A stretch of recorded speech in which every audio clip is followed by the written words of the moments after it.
तवा नाही जमलं, पण आता जमवा. घरात समजा चांगलं चालू आहे. हे तुमच्या दारू पायी काही वाईट व्हायला नव्हे.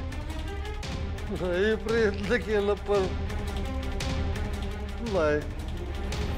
ही दारू माझ्या मालुकोटेवरची काढल्या ग या तळावाने. नाही सुटली. आज मला तुमच्या समजायची माफी मागायची असून या तुझी पूर्ण तुमचे मी पाया पडतो. काय करताय? काय नाही राजू, आगे या दारूच्या नादाला लागल्या परस म्या शाळेत तशी विरोधात उभा राहिलो असतो का नाही, समजा गोष्टीचा निकाल खवायचा लागला असता.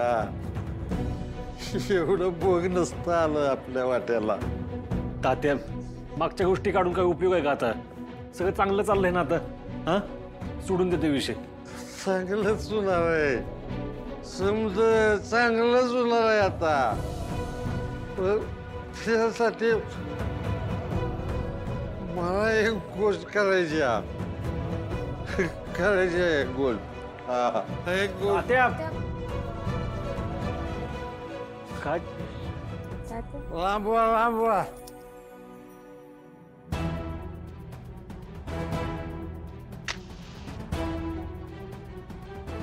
काय करताय?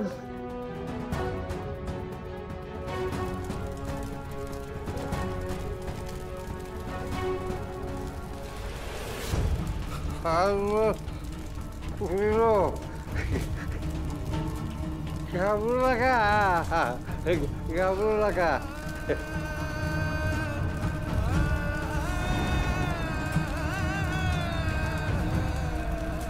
दारू सोडली मी.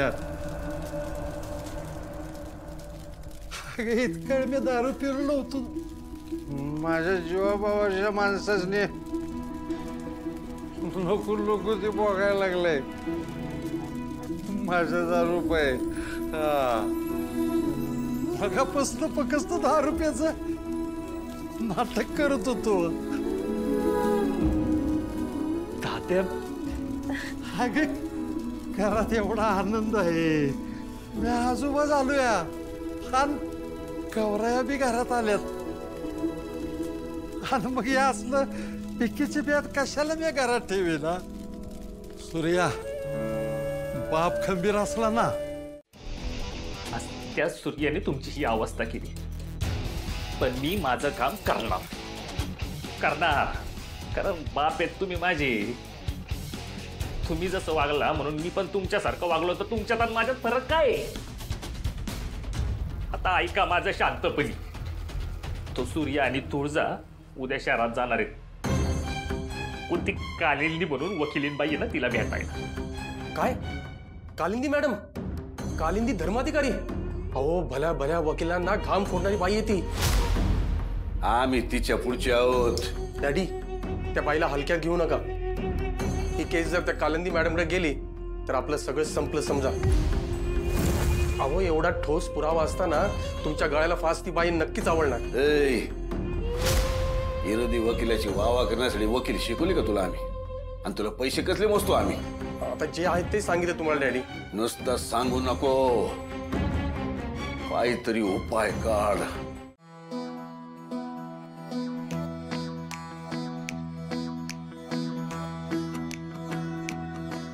Excuse me.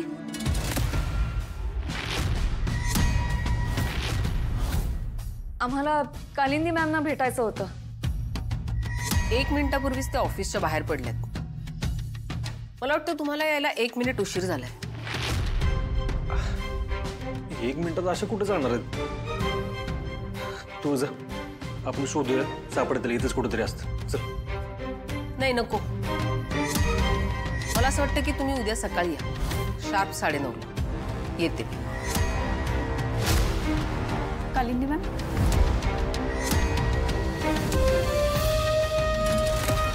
ही तुमची फाईल.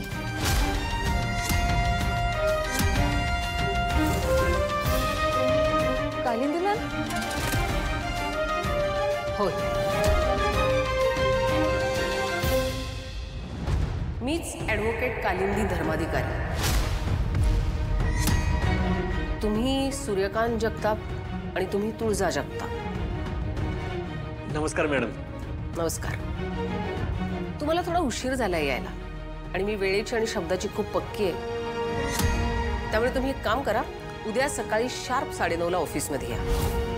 आणि उद्याही जर तुम्हाला उशीर झाला तर मात्र तुम्ही येऊच नका, कारण मग मला तुमची केसच नाही घेता येणार. ओके, येते. मॅम प्लीज ऐकून घ्या ना. ॲक्च्युली उद्या मला मॅजिस्ट्रेटकडे जायचं आहे. मग हा विचार तुम्ही आज उशिरा येण्याच्या आधी करायला पाहिजे होता ना. आय एम सॉरी, आता उशीर झालाय, मला जायला लागेल. मॅडम माझं ऐका, असं नका ना करू. हो आम्ही साताऱ्यावरून आलोय मॅडम. आज पंचनामा होता ना, तिकडे गेलो होतो आम्ही. मॅम आमच्या डोक्यावर सतत टांगती तलवार आहे. अहो जालिंदर आहे ना, कधी बी काय बी करायला बसलाय मॅम. माझ्या आईपासून घरातल्या सगळ्यांना त्रास दिलाय त्यानं. आमचं सगळं लुटलंय मॅम त्यानं. हो माझ्या आईसारख्या आत्ताचा जीव घेतला हो, आणि आता पैशाच्या जेव्हा तो जेलमधनं कधी बी सुटू शकतो. हे बघा, तुमची जर साथ असेल ना तर आम्हाला त्याला शिक्षा देता येईल आणि गावकऱ्यांना दाखवून देता येईल जालिंदर सारखा राक्षस माणूस किती बी ताकदीचा असला ना तरी त्याचा अंत होऊ शकतो. मॅम तो जण तुमचं लय कौतुक केलं म्हणून आम्ही इथपर्यंत आलो. हे बघा, तुमची जी काय फी असेल, जे काय पैसे असतील ना, सगळं द्यायला तयार आहे. पैसे कमी पडले तर खर्च काढीन मी, पण आमची केस घ्यायला नाही म्हणू नका. आता आम्हाला तुमचाच आधार आहे मॅम, आणि आम्हाला माहिती आहे तुम्हीच आम्हाला न्याय मिळवून देऊ शकता. मॅम आमच्यासाठी सोडा.